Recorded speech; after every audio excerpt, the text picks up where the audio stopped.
Okay, we're back out the range today with the High Point 10 millimeter. Steve already took some shots and it's operating better, but I won't say that it's operating well.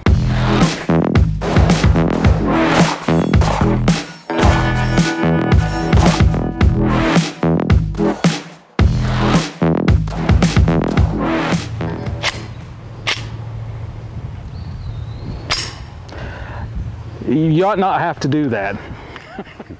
So, welcome to Craig's Gun Channel. We're out the range today with the part 2 of the High Point 10 millimeter saga. If you watched our prior video, you saw that we were having all kinds of problems, and it turned out it did have a defective extractor, which caused it to basically, well, not extract and eject the round properly, so it would always stovepipe and you know, double feed, and it just was inoperable. So we had that fixed. We contacted High Point. They took care of it and got it fixed. So we brought it out to the range. We were all kind of excited to go ahead and try it and see if that fixed all the problems. And it did fix all of those problems. Those problems. It did extract. It did extract, so that was not an issue anymore. The stove piping, the double feeding and stuff was pretty much gone. What was left was okay, we're going to run the risk of being called High Point haters, and this is just what the reality is. This performed like every other High Point pistol I've ever had. It just... I think it's time to rip off the Band-Aid, Craig. You know what? Really is. Screw them. Tell them how it is. Yeah, well, it just...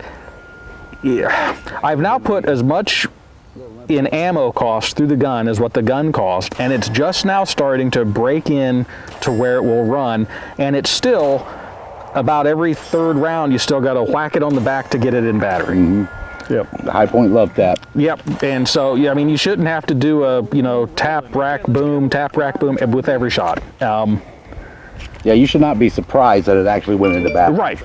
And you should, it's so bad that half the time when it actually goes in the battery, you're still smacking the back of it because you've just gotten into the habit of it. Right. Now, with all that being said, when it functions, it shoots pretty good. Yeah, accurate too. It's accurate. It's 10 millimeter. It's still a High Point. It's heavy, it's awkward, it's clunky. The new front sight is excellent. Yeah, I do like that. If we're going to say something positive about it, the sights are very friendly. Yeah, very easy to pick up. Yep.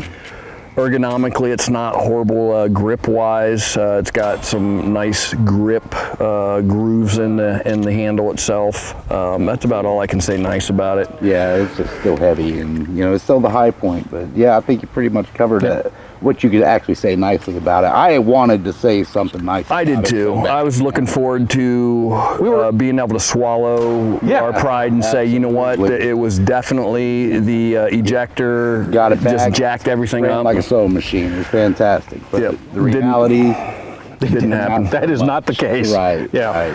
Right. Which it's disappointing because we get accused of being High Point haters all the time, and that is not the case. I'm getting close, Craig. I'm getting close. Well, here's the part that really, it boggles my mind. Their carbines run like sewing machines. Yep. And essentially, it's the same action. I mean, if you pop open a High Point carbine, it's a High Point pistol with a long barrel. And they run like tops. I'd never had a problem with the High Point carbine. I've owned like 5 or 6 of them.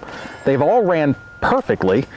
This is like my 10th High Point pistol now, and they've all ran exactly the same. Now, eventually, it will smooth out, and you can do work to them.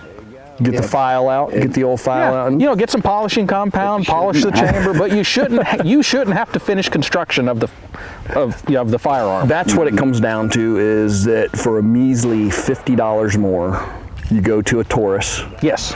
Or name another cheaper end. Well, there's you've got Sky, you've got the Tisas, you've got Canics. I mean, there's all $50 to $60 more than. Yeah. Well, by the time you count the cost, we've got $400 in this now. By the time you count ammo and firearm, $50 more, and that opens up a world of firearms possibilities, and they're all going to run out of the box. That's right. That's right. And that's what I can't get over is that small additional investment to get something that you don't have to make excuses for. Right. Now, to be fair, this is 10 millimeters, so you might not be able to do that for $50 more because 10 millimeter pistols do cost more. Yeah. So I guess we have to throw that caveat in there.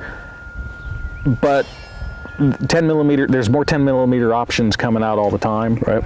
And for that more money, not only do you get, final assembly not required, you get higher capacity, magazines, you get a more refined firearm, you get a lighter firearm, a smoother shooting firearm. It's superior in every way. And for the people, because I've had people tell me, it's like, well, I've had SIGs and CZs and all that, and High Point's just as good. I do not even understand that concept. I'm a little bitter also, guys, about the political motivation behind the manufacturer of High Point to stick with the 10-round mag, to capitulate to what they thought was going to be, which is an infringement on the Second Amendment, yes, for a 10-round magazine or less. So they're making all their firearms to be Democrat friendly guns, you know what I mean? Yep. And it still didn't work because their firearms are still named on lists for not being allowed to sell. So they're capitulating to it instead of maybe joining the fight. Yep. And not abiding by these crazy anti-Second Amendment laws. So that makes me sour on it. That is the baseline of High Point's manufacturing a 10-round. Now, to be fair, their YC9, they are trying to work at, and it's going to have higher capacity magazines. Oh, okay. But I think it's going to have 12. Because it's still, at the end of the day, it'd be one of those double to single stack feeds, because it still has these firearms were designed for a single stack magazine, and it's really difficult and expensive to really change that. So they're trying to work within those parameters. Well, I guess I'll be the devil of this group. I'm not a fan. I'll take all the haters out there, bringing at me. It's not Craig's Gun Channel that you're mad at. You're mad at me. I hate High Point, dude. Well, I can't say that, because I think they bring an option to the table for people that might not be able to afford better. But here's the problem. 15 years ago, that was absolutely true. No, not so. Today, not so much. There are other options that are almost as cheap. Are they exactly as cheap? No, they're not. Right. This is still the king of low price. Yep. But just save your pennies for a couple more weeks, and spare yourself the headache. Spare yourself the headache. Or if you just like working on firearms just to make the basic function, then there you go. Yeah. This one's for you. It's kind of like a model kit. It's except it's already been assembled. You just have to kind of fix it, reassemble it or something. I don't know. So it is what it is. I can't say that this has been a great firearm. I mean, honestly, we all went into this hoping that this was going to be the one. Mm-hmm. I give it 5 bozos. Oh, we're going on a bozo scale.